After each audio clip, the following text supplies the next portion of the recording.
दोस्तों नमस्कार, स्वागत है आप सभी का एक बार फिर से अपनी कलम अपनी आवाज़ चैनल पर।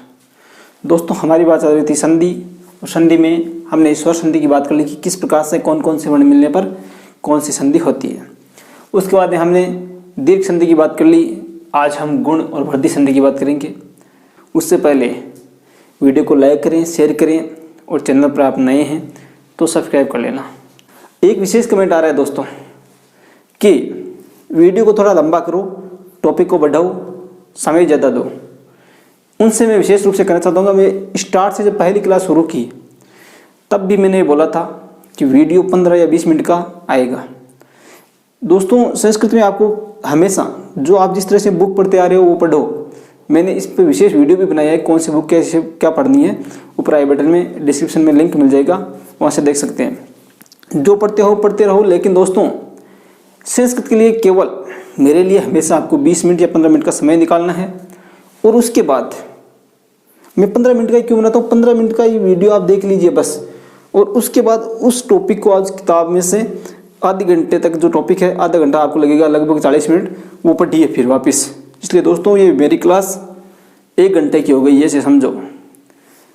आप अगर खुद पढ़ेंगे, इस वीडियो को देखकर समझेंगे, किताब से उदाहरणों को समझने की कोशिश करेंगे, तो आप दोस्तों कभी भी नहीं भूलेंगे।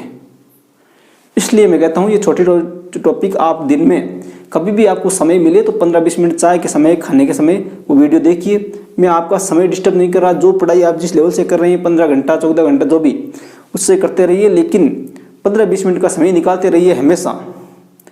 जब तक एग्जाम से 15 दिन पहले तक ये कोर्स चलेगा, हमेशा के 15-20 मिनट निकालते रहिए संस्कृत के लिए केवल, ठीक है। और उसके अलावा अगर आपको कुछ टॉपिक चाहिए, जैसे विज्ञान मनोविज्ञान के हमारे एक सर हैं, उनको मैं लगभग 2-4 दिनों में आपकी विशेष टॉपिक लेकर आ रहा हूँ, वो भी अपलोड करते रहूँगा। वही 10-15 मिनट का वीडियो होगा। तो दोस्तों शुरू कर रहे हैं गुण संधि वृद्धि संधि। ज़्यादा से ज़्यादा शेयर करते रहिए, लाइक करते रहिए। बात कर लेते हैं गुण और वृद्धि। हमने पहले इस वीडियो से पहला वीडियो स्वर संधि जब स्टार्ट की, वो वीडियो अगर आपने नहीं देखा तो वो जरूर देखना दोस्तों। किस प्रकार से कौन सी को वर्ण आपस में मिलते हैं तो कौन सी संधि होती है, वहाँ पर मैंने पूरी संधियों को समझाया है। एक बार वापस देख लेते हैं गुण संधि, ठीक है। हमने बात की थी जब समान स्वर मिलते हैं तो दीर्घ संधि हो जाती है। ए आ, ठीक है, ई उ और री, दीर्घ री और लरी। दोस्तों हमने ए आ को आपस में मिला दिया, ई को आपस में मिला दिया, उ को आपस में मिला दिया, री को आपस में मिला दिया, और री और लरी को आपस में मिला दिया। इससे हो गई दीर्घ संधि। आज हम बात करें गुण संधि की। तो दोस्तों हमने ए आ को तो आपस में तो मिला दिया, इनको इनसे मिलाने पर दीर्घ संधि हुई, लेकिन इनको जब इनसे मिलाएंगे, ठीक है, तो दोस्तों कौन सी होगी गुण संधि। जैसे ए आ को ई से मिलाएंगे, यदि ए या आ के बाद में ई या ई हो तो इन दोनों के स्थान पर हो जाएगा ए या के बाद में उ या उ हो तो इन दोनों के स्थान पर हो जाएगा ओ। चाहे इधर ए हो या आ हो, इधर उ या ओ, दीर्घ उ हो, दोनों के स्थान पर क्या हो जाएगा, ओ हो जाएगा। ए या के बाद में री या री हो तो इन दोनों के स्थान पर क्या हो जाएगा, अर, और लरी हो तो इसके स्थान पर हो जाएगा अल। यही है गुण संधि। अब दोस्तों इसके बारे में और क्या समझाऊं बताइए। उदाहरण में आपको करके बता देता हूँ, 1 या 2। अब किताब में जो आपके उदाहरण दिए हुए हैं वो समझिए, ज़्यादा से ज़्यादा मिलाइए। जो भी आपको समय मिले उदाहरण को देखिए, किस प्रकार से उदाहरण पूछते हैं परीक्षा में वो भी देखिए। जैसे मैं बता देता हूँ, एक शब्द है नरदन इंद्र, ठीक है। अब यहाँ पे देखिए, यहाँ पे र के अंदर क्या है, अ है, और आगे क्या है, ई है, तो इन दोनों के स्थान पे क्या हो जाएगा, ए हो जाएगा। तो बचा क्या यहाँ पर, र में से ए तो निकाल लिया हमने, तो बचा क्या, र हलंत बच गया। अब इन दोनों के स्थान पे क्या हुआ, ए हो गया, और आगे क्या बचा, आधा न और द्र। अब इनमें र आधा है तो एक की मात्रा इस पे लगा दो, वो शब्द बन जाएगा नरेंद्र। दोस्तों संधि का रामबाण उपाय एक ही है, स्वर संधि विशेष रूप से, कि आप हर संधि का एक एक उदाहरण याद कर लो। उदाहरण याद कर लो, उसका संधि विच्छेद याद कर लो, नरेंद्र शब्द याद कर लो एक जैसे, या गुण संधि का एक शब्द याद कर लो, रमेश, ठीक है। अब रमेश इसकी संधि विच्छेद आपको आती है रमा धन ईस। अब ये रमेश, अगर आपको उदाहरण याद है कि गुण संधि में कौन से आते हैं, एक मात्रा वाले आते हैं रमेश, इसकी संधि विच्छेद रमेश रमा धन ईस। इस प्रकार से जो भी रमा धन ईस का मतलब क्या हो गया, आ और ई, वो नियम आपको याद हो गया, एक तरफ आ हो एक तरफ ई हो तो ए हो जाता है। इसी प्रकार जैसे बात कर लेते हैं, यदि ए या के बाद में उ, इसका उदाहरण एक याद कर लो, जैसे परोपकार शब्द है, ठीक है। अब ये याद कर लिया, इसका संधि विच्छेद याद कर लो, परधन उपकार। अब इसका देखिए, अगर ये आपको उदाहरण याद है एक संधि का, तो यहाँ पे आपको पता होना चाहिए आगे क्या है, ए है, आगे क्या है, उ है। इन दोनों के मिलने पर क्या हो रहा है, यहाँ पे ओ हो रहा है। तो आपको नियम याद करने की जरूरत नहीं है, केवल उदाहरण याद कर लो, एक एक का आराम से याद होगा।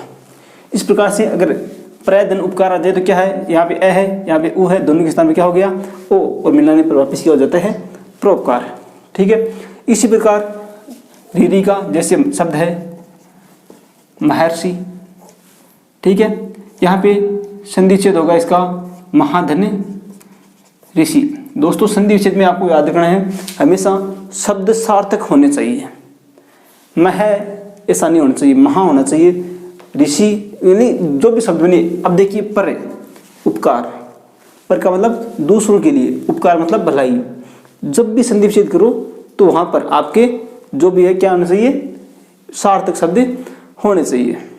दोस्तों लाइट गई हुई थी, एक बल्ब इन्वर्टर से था, अब आई है तो गोरा दिखने लगा हूँ। अब महाधन ऋषि, यहाँ पे देखिए आ और री, आ और री, नियम यही कहता है, हमारा नियम क्या कहता है, यदि ए या आ के बाद में री या री हो तो क्या हो जाता है, अर हो जाता है। तो दोस्तों इन दोनों के स्थान पे क्या हो जाता है, अर हो जाएगा। हमेशा याद रखना दोनों के स्थान पर होता है। तो यहाँ पे तो क्या बच गया, मह, ठीक है, हो गया अर और सी। अर हलंत यहाँ पे है ना, अर जो होगा वो हलंत होगा। इन दोनों को मिलाने पर देखिए है के अंदर ए मिल गया तो है पूरा हो गया।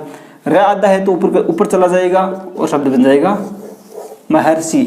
इस प्रकार से दोस्तों आपको ध्यान रखने हैं। इसी प्रकार से दोस्तों एक बात और कर लेते हैं, यदि ए या के बाद में लरी हो, ठीक है, जैसे शब्द है मम लरिकार, मम धन लरिकार। तो यहाँ पे देखिए ए है, आगे क्या है लरी, तो इन दोनों के स्थान पे क्या हो जाएगा, अल हो जाएगा। क्या हो जाएगा, अल हो जाएगा, ठीक है, दोनों के स्थान पर। तो यहाँ पे आगे क्या बचा, मैं में से हमने ए निकाल लिया यहाँ से, तो हलंत बच गया मैं।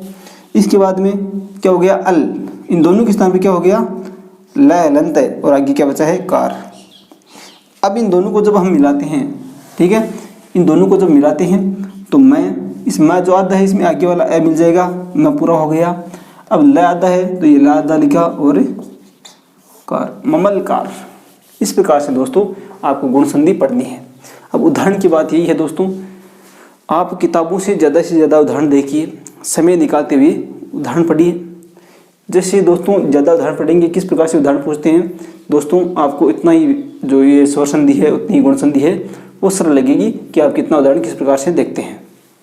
उदाहरणों को, हर सब उदाहरण को देखते रहिए, उनको बिना अगला इसका उत्तर देखे बिना मिलाइए कि इसका क्या हो सकता है, ठीक है। तो इस प्रकार से इनके संधि विच्छेद निकालिए और संधि विच्छेद का वापिस से शब्द बनाते रहिए दोस्तों। अब ज़्यादा से ज़्यादा आप मिलाएंगे तभी आपको समझ में आएगी, ठीक है। ये तो हो गई गुण संधि की बात। बहुत से बंदे मन में सोच रहे हैं कि शॉर्ट में बता रहे हैं, ऐसे जा रहे हैं। दोस्तों जिस प्रकार से रेट में पूछा जाता है वही लेवल बता रहा हूँ। अगर सेकंड ग्रेड के हिसाब से बताने लगे तो केवल गुण संधि में आपको 2 दिन लगेंगे, वर्दी संधि में 2 दिन लगेंगे, यण संधि 3 दिन में पूरी होगी। इसलिए दोस्तों जो रेट का लेवल पूछा जाता है दोस्तों 2 सवाल आने हैं आराम से, कोई ज़्यादा डिपली नहीं पूछेगा। और गुण संधि वर्दी संधि तो ईजी है। तो अब बात कर लेते हैं वर्दी संधि की। तो दोस्तों वर्दी संधि में यदि हमने ए आ को किससे मिला लिया, खुद से मिलाया तो हो गई दीर्घ संधि। ए आ को ई उ री द्रि से मिलाया तो हो गई गुण संधि। अब ए या आ को किससे मिला रहे हैं हम, ए आई ओ और औ से मिला रहे हैं, ठीक है। इनसे मिलाने पर दोस्तों क्या होता है, यदि ए या आ के बाद में ए आई हो तो इन दोनों के स्थान पर चाहे ए हो या आई हो तो क्या होगा, हमेशा आई होगा, वर्दी होगी, यानी बढ़ेगा, वो छोटे वाला नहीं होगा, बड़ा वाला होगा तो वर्दी हो जाएगी, तो वह बनती है वर्दी संधि। ऐ या के बाद में यदि ओ या औ हो तो हमेशा औ होगा, क्या होगा, औ होगा, यहाँ पर भी वर्दी होकर वर्दी संधि होगी।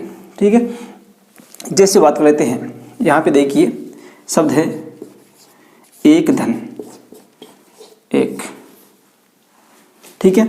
यहाँ पे अब देखिए ए क में क्या है, संधि हमेशा वर्णों में होती है, पता है। क में क्या है आपके, ए है, ठीक है। आगे क्या है, ए है और क है, इनको अलग अलग किया। अब दोस्तों बात क्या थी, नियम ए या के बाद में ए आई हो, तो ए या के बाद में ए आई है तो इन दोनों के स्थान पे क्या हो जाएगा, आई हो जाएगा। आगे क्या बचा, ए क्या बचा है, हलंत, ठीक है, आधा। हलंत का मतलब क्या होता है, आधा, आधा वर्ण है इसमें, है ना, केवल व्यंजन है, इसमें स्वर मिला हुआ नहीं है। और आगे क्या बचा इधर, क। अब इनको मिलाते हैं वापिस, तो ए का ए लिख दिया, क के अंदर आई की मात्रा, किसकी मात्रा, आई की मात्रा, और एक एक। इस प्रकार से दोस्तों वर्दी संधि को आपको मिलाना है। इसी प्रकार से एक उदाहरण और देखिए, जैसे ए या के बाद में, ए या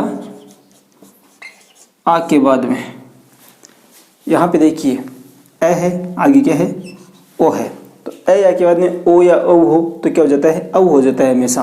तो दोस्तों इन दोनों के स्थान पर, यहाँ तो आगे तो बच गया क्या, लादा बच गया, इन दोनों के स्थान पर क्या हो जाएगा, ए और ओ। यहाँ पे क्या है, ए है ल में, आगे ओ है, तो इन दोनों के स्थान पर हो जाएगा औ, ठीक है, और आगे बचा है घ।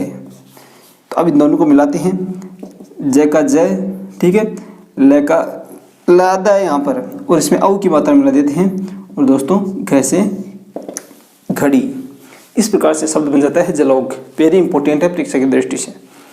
दोस्तों इसी प्रकार से आपको मैं लगभग 50 उदाहरण बता सकता हूँ, लेकिन दोस्तों बात यही है, एक बता दो 10 बता दो।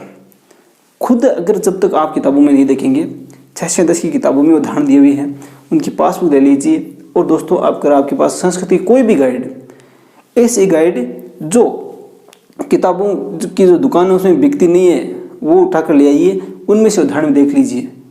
ठीक है, बात यही है, आप जितना उदाहरण देखेंगे, खुद समझने की कोशिश करेंगे। मैं आपको 1 घंटे तक समझाता रहूँगा, कोई फ़ायदा नहीं है। बात यही है, खुद समझने की कोशिश कीजिए उदाहरणों की। आपको नियम समझ में आना चाहिए, नियम। और आपको मैंने कहा है नियम रटना नहीं है, एक एक का उदाहरण याद कर लो। जैसे इनका ए आई वाला उदाहरण याद कर लिया, एक एक, ठीक है। तो एक एक का आपको संधि विच्छेद आना चाहिए कि एक धन एक होता है, एक धन एक होता है, इसका मतलब क्या, आगे ए है और आगे ए है, तो ए और ए जहाँ पर मिलता है वहाँ पर वर्दी संधि है। वर्दी संधि का एक उदाहरण कोई सा भी एक याद कर लिया, ठीक है। तो जैसे एक उदाहरण जल धन ओग याद कर लिया तो हो जाएगा जलोग। इस प्रकार से दोस्तों एक एक उदाहरण करिए और उनका संधि विच्छेद याद कर लीजिए। आपको कहीं पर भी नींदों में उठाकर आपको पूछ ले इस शब्द में कौन सी संधि है, तो आप बता सकते हैं। और दोस्तों मैं तो यही कहूँगा, किसी को पसंद आई या नहीं आई, जो मेरी बात को समझने की कोशिश कर रहा है कि ये 15-20 मिनट वाला जो मैटर है, 15-20 मिनट यहाँ पे देखा और फिर 30 मिनट 40 मिनट आपने किताबों से उसी टॉपिक को पढ़ा है, उनके उदाहरणों को समझने की कोशिश की है, तो दोस्तों मैं यकीन दिलाता हूँ आपको कोई सा भी उदाहरण आपको कभी भी परीक्षा में गलत नहीं करके आओगे। ठीक है, तो मिलते हैं कल यण संधि और अयधि संधि के साथ। ज़्यादा से ज़्यादा लाइक करें, शेयर करें और दोस्तों कमेंट करके ज़रूर बताएं कि कैसा लगा। आपके कमेंट मेरा आत्मविश्वास बढ़ाता है। तो दोस्तों बने रहिए, मिलते हैं अगले वीडियो में। तब तक के लिए जय हिंद, जय भारत, धन्यवाद।